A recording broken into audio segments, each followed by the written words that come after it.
अस्सलाम वालेकुम, नमस्कार फ्रेंड्स। मैं डॉक्टर गयासुद्दीन। आज हम बात करेंगे पेट में बच्चे कैसे बनते हैं, स्पर्म और अंडे कहाँ से आते हैं, एक दूसरे को कैसे ढूंढते हैं, फिर आपस में मिलकर नई जिंदगी की रचना कैसे करते हैं, और फिर वो कौन सी प्रक्रिया है जिसके जरिए एक प्यारा सा बेबी गर्भ में आकार लेने लगता है और फिर सही समय पर बाहर आता है। क्या आपने कभी सोचा है स्पर्म और एग कहाँ से आते हैं, ये एक दूसरे को कैसे ढूंढते हैं, फिर आपस में मिलकर नई जिंदगी की रचना कैसे करते हैं। गर्भ में बच्चा कैसे बनना शुरू होता है, गर्भ में बच्चे का विकास कैसे होता है, ये सब जानने के लिए हमें पहले महिला और पुरुष के रिप्रोडक्टिव ऑर्गन्स के बारे में जानना होगा। हमें जानना होगा कौन सा रिप्रोडक्टिव ऑर्गन्स बच्चे के जन्म में कैसी भूमिका निभाता है। कहाँ से शुरू होती है शिशु बनने की प्रक्रिया। महिलाओं के शरीर में रिप्रोडक्टिव ऑर्गन में गर्भाशय, ओवरीन, फैलोपियन ट्यूब, यूट्रस और वाजाइना शामिल है। वहीं पुरुष में मौजूद स्पर्म वो सेल है जो बच्चे पैदा करने में मदद करता है। ये टेस्टिकल में बनते हैं। महिलाओं में बच्चेदानी गर्भ के निचले हिस्से में होती है। इसके दोनों तरफ ओवरी होती है जो फैलोपियन ट्यूब से जुड़ी होती है। ओवरी में दो छोटे अंडा आकार ऑर्गन होते हैं। ओवरी अंडों से भरी होती है जो हर लड़की जन्म से ही लेकर पैदा होती है। अंडे उसके शरीर के बाकी ऑर्गन की तरह ही होते हैं। जब माँ के गर्भ में कन्या भ्रूण बन रहा होता है तब भ्रूण की बाकी अंगों के विकास के साथ साथ अंडे भी बनते हैं। जनन वर्षों में गर्भधारण की प्रक्रिया ओवरी से शुरू होती है। शिशु बनने की प्रक्रिया को स्पर्म और एग मिलकर शुरू करते हैं। कैसे मिलते हैं स्पर्म और एग। महिला की ओवरी से हर महीने एग रिलीज होते हैं जिसे ओवुलेशन कहा जाता है।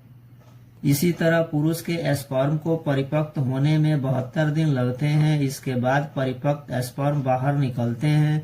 एग तक पहुंचने के लिए स्पर्म को तैरना होता है। स्पर्म को यह दूरी तय करने में करीब 10 घंटे का लंबा वक्त लगता है। फैलोपियन ट्यूब में कोई डिंब इंतजार कर रहा होता है तो वह उसमें प्रवेश कर जाता है। इसके बाद ये निषेच होता है। फिर निषेच डिंब फैलोपियन ट्यूब से होते हुए गर्भाशय में पहुंचता है। यहीं से भ्रूण बनने की प्रक्रिया शुरू हो जाती है। यूरिन टेस्ट से कैसे पता चल जाती है कि प्रेगनेंसी है या नहीं। निषेच एग गर्भाशय में पहुंचने के बाद कई सेल्स में बढ़ जाता है। बाल जैसे दिखने वाले एग को ब्लास्टोकिस्ट कहा जाता है। फिर ये बाल प्रेगनेंसी हार्मोन HPG रिलीज करता है। ये हार्मोन ओवरी को नए अंडे रिलीज नहीं करने का निर्देश देता है। ये क्रिया प्रेगनेंसी के तीसरे हफ्ते तक पूरी हो जाती है। फिर ये हार्मोन माँ के ब्लड और यूरिन में मिल जाता है।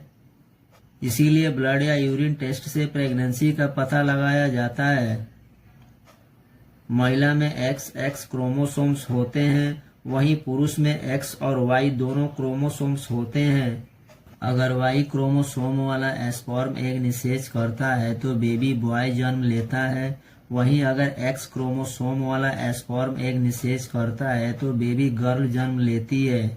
एक शिशु के पैदा होने से पहले उसके बनने की प्रक्रिया हैरत अंगेज कर देने वाली होती है। गर्भ में कई तरह की कोशिकाओं के संयोग से पहले बहुत ही छोटा मानव शरीर बनता है। फिर ये सूक्ष्म शरीर 1 इंच से 50 सेंटीमीटर में तब्दील होकर नवजात शिशु के रूप में बाहर आता है। शुरुआत में एक सुई की नोक जैसा होता है जो धीरे धीरे विकसित होकर शिशु बनता है। जब एग बन जाता है तो आगे का विकास गर्भाशय में होने लगता है। वहां इसके बनने के बाद तुरंत ज़ायगोट का विभाजन शुरू होता है। ये गर्भाशय में पहुंचने के बाद 30 घंटे में ही 2 ब्लास्टोमर्स कोशिकाओं की रचना करता है। ये दोनों कोशिकाएं बिल्कुल एक ही जैसे होते हैं। गर्भ में कई तरह की कोशिकाओं के संयोग से पहले बहुत ही छोटा मानव शरीर बनता है। बार बार होने वाले कोशिका विभाजन से ब्लास्टोमर्स की संख्या बढ़ती जाती है। ये सभी कोशिकाएं आपस में मिलती जुलती नहीं है। इनमें से कुछ कोशिकाएं मांसपेशियों, कुछ हड्डियों, कुछ स्नायु, रक्त और इसी तरह की होती हैं। मानव शरीर जिन चीजों से बनता है वो सभी कोशिकाएं गर्भाशय में बनकर मौजूद रहती है।